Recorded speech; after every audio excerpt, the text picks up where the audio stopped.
غر هلاټ که هغه غر هلاټ که مالک ناست دی د پلارو د نیکه جایداد دی چې کله مالک په دې کې د مزدوري پیدا کړي جنگ شروع سي او چې دلته ستا سره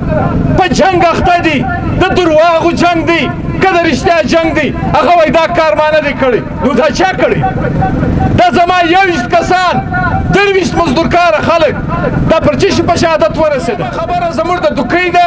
زموږ د هرنایي ده زموږ د شارګې ده زموږ د هغه معدنیاتو ده چې زما قام یې مالک دی زما وطن یې مالک دی د 15 ورځو څخه نه دی د کلونو څخه دی د صدیو څخه دی د زرونو کلونو څخه دی ته زما پر قام زما د قام پر وسایلو قابل سوی الاټمنټونه دي د بل جهان خلک راځي د نورو وطنو خلک راځي دوکۍ یې پر نامه کړې ده سمالنګ یې پر نامه کړی دی بوره یې پر نامه کړی دی هغه غر هلاټ که هغه غر هلاټ که مالک ناست دی د پلارو د نیکه جایداد دی چې کله مالک په دې کې د مزدوري پیدا کړي جنگ شروع سي دماکي شروع سي د لیز مزدورکاره خلک په ګوته سي نو نن خو موږ پوښتنه کوو نن خو موږ دا سوال کوو چې دا کار انتها پسند دهشتګرد وایي ما نه دی کړی بلوڅ مزاحمتکار وایي ما نه دی کړی په افغانستان کې داسې حالات نشته چې پرون به یو پیښه کېده تاول هندوستان یې کوي رایه کوي موساد یې کوي نن خو نه موساد ته ګوته زغول کېدلی سي نه رات ته ګوته زغول کېدلی سي